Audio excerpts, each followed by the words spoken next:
All of these moral theories purport to tell us what's good and how to be good. If you remember from our introductory lecture, we asked a question: can you live a good life without being good? To some, the answer may be yes. Many of us are relativists, and we think every aspect of the good life is completely subjective. If there was no one to stop them, Jeffrey Dahmer and Ted Bundy could have lived their best lives, doing unspeakable things to us and everyone we care about. But our intuitions push back against this, so there might be something wrong with this relativistic approach. A moral theory should provide an explanation for why this doesn't jibe well with our intuitions, because something really seems off with this one. We've already discussed the metaethics of our major moral theories and their justifications, so let's just briefly think about what the good life might look like through each of our major moral lenses. We know for Kant, everything starts with the good will, but in the current state of the world, it's hard to imagine everyone ever walking around with goodwill towards all people. We would also need to always be walking around acting from duty for the moral law, and that's also difficult. Kant's lens is usually the most laborious to use, as I'm sure you've noticed, trying to apply the categorical imperatives. But I think we can imagine quite easily a world that conforms to the kingdom of ends formulation. Indeed, what a dream it would be if we all treated each other right, as ends in ourselves. No deceit, no viciousness. God knows I want to be treated that way.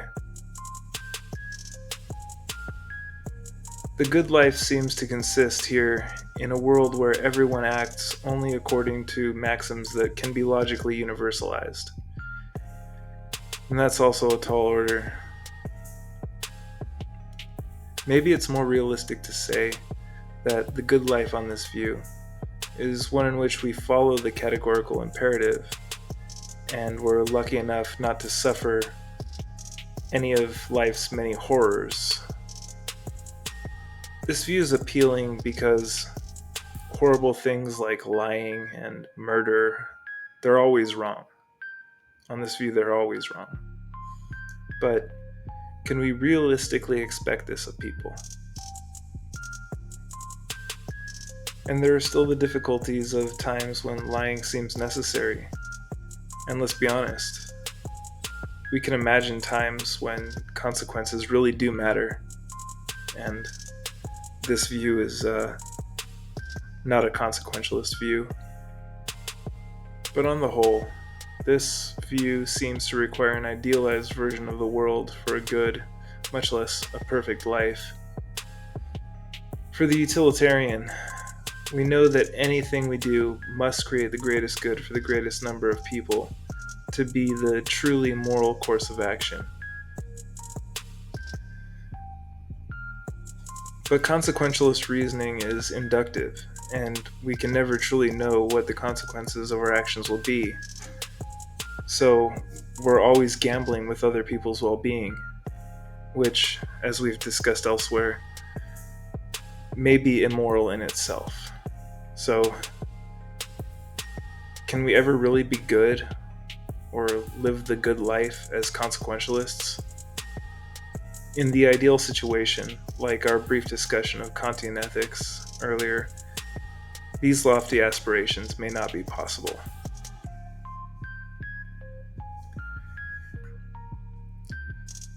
Even though these are absolutist moral theories, utilitarianism is necessarily possessed of subjective standards, which makes it inherently problematic.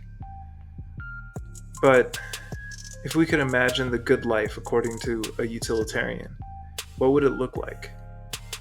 At first thought, It may be tempting to imagine a superficial, hedonistic, lifelong frat party.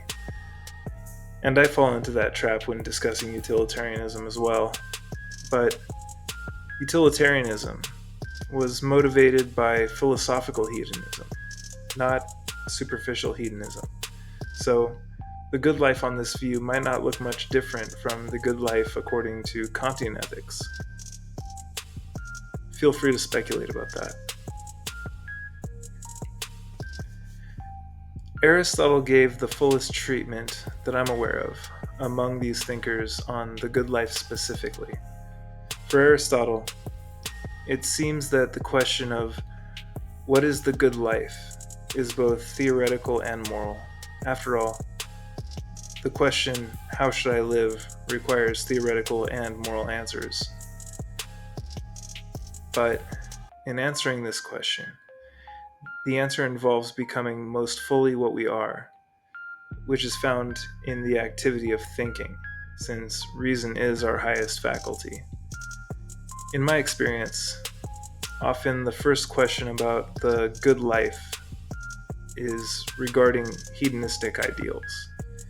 How does pleasure factor into the good life? Obviously, the good life wouldn't be constantly painful, which proves that I'm doing something wrong. But let's examine the theoretical and practical questions.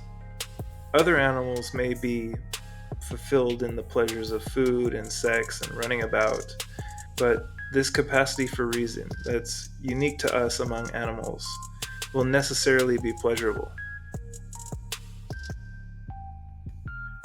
Like Aristotle said in the opening of the Metaphysics, all people by nature desire to know. We have to find out.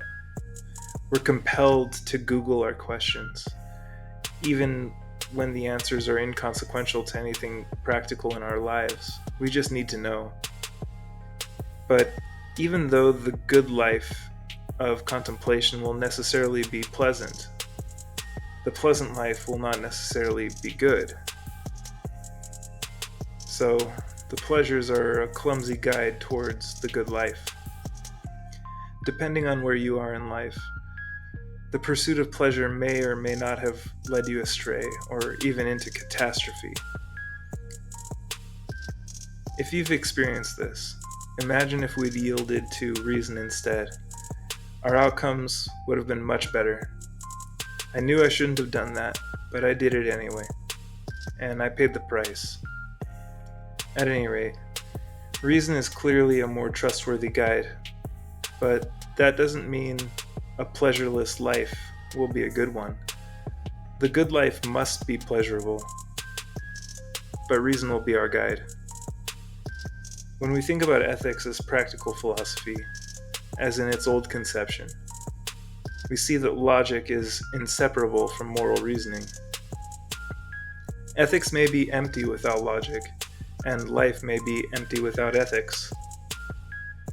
The true pleasures will follow from the good and virtuous life through reason, not through the pursuit of pleasure itself.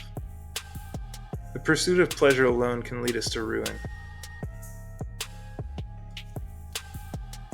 The pleasures are secondary on this view, as though a reward for our adherence to reason. We're aiming at eudaimonia, happiness, flourishing, the end of human nature. The end must be desirous in itself, or self-sufficient, as Aristotle puts it.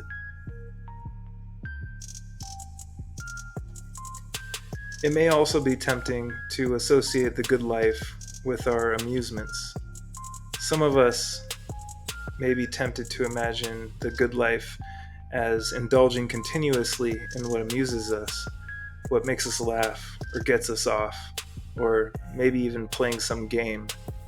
Indeed, like eudaimonia, these things are wanted for their own sake, but they miss the mark with regard to our telos, our purpose.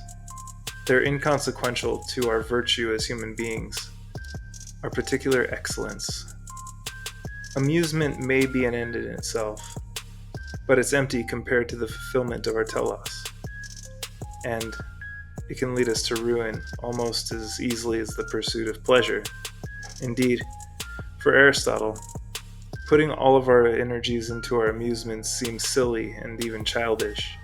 But if we use amusement for rest and recuperation, it can be virtuous since we can't work continuously. Trust me, I know. We need a break, so we can return to our work and thrive more fully in our virtuous pursuits.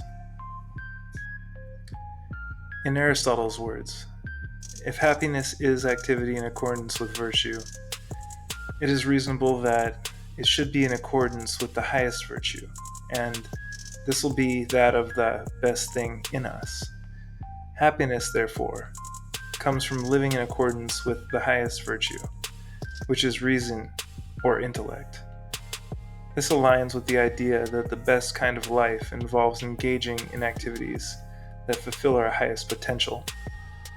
Reason, or the capacity to contemplate noble and divine things, is the highest aspect of human nature. When we engage in activities that align with this, such as philosophical inquiry and contemplation, we experience the most profound happiness.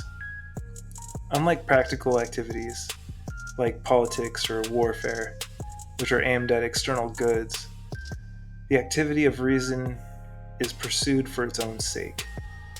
It offers a unique pleasure and fulfillment all its own, that's unmatched by other pursuits. Living a life centered around reason and contemplation leads us to self-sufficiency, tranquility, and enduring happiness, on Aristotle's view. While it may seem like a lofty aspiration, Aristotle encourages us to strive for this ideal, and it represents the fullest expression of our humanity. Essentially, Aristotle is suggesting that true happiness comes from the nurturing and exercising of our capacity for reason, which is the defining characteristic of human nature and our highest capacity relative to all other living beings. This intellectual pursuit leads to the fulfillment, contentment, and genuine happiness for a human life. Living virtuously according to the moral virtues like justice and bravery can bring happiness, but not the highest form of happiness. This kind of happiness fits well with our human nature as we engage in just and brave acts in our everyday lives or in extreme situations. However, the pinnacle of happiness comes from contemplation, the rational or intellectual virtues. This is because the gods, who were considered to be the happiest beings, wouldn't engage in practical activities like humans do, but rather in contemplative ones. Indeed, of what consequence is anything to a god? Since animals lack this capacity for contemplation, they can't experience true happiness like humans can. Just as the nutritive principle of the soul is the highest level of soul that plants share with animals, and the appetitive soul is the highest level of soul that animals share with us, the rational soul is the highest we share with God. So, maximizing our highest principle of soul is that which can elevate us to our most divine potential. Contemplation, therefore, is the essence of happiness. While contemplation is crucial for our happiness, external factors like health, food, and shelter are also necessary for human consideration. However, one doesn't need excessive wealth or power to be truly happy. Even with moderate possessions, a person can live a virtuous and happy life. Philosophers, who spend their lives pursuing wisdom and truth, are considered the happiest on this view, because they're the closest to the divine and the most in tune with reason. This aligns with the idea that those who cultivate reason and honor are most dear to the gods, and thus the happiest. However, if tragedy befalls us, our good life can be compromised. Aristotle admits that there is an element of luck in this equation. Think of how Seneca went out. One of the greatest minds of his time, Seneca was ordered to suicide in front of his friends and family by the lunatic Nero. It's hard not to be pissed about that. With all of that said, it's possible that the good life, when actualized according to each theory, may end up looking exactly the same. For Kant, as we've said, it all starts with the goodwill, which sounds in line with Aristotle's characterological approach that emphasizes virtue. And recall that Mill's utilitarianism can account for higher and lower order pleasures, prioritizing intellectual pleasures over base pleasures. So maybe the outcome of perfectly applied utilitarianism won't look any different from Aristotelian eudaimonia.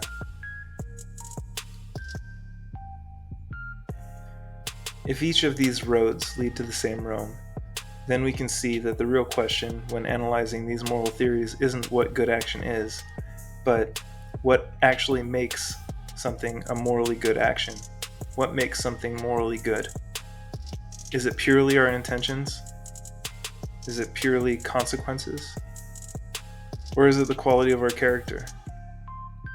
It takes careful theorizing and imagination on our parts to figure this out.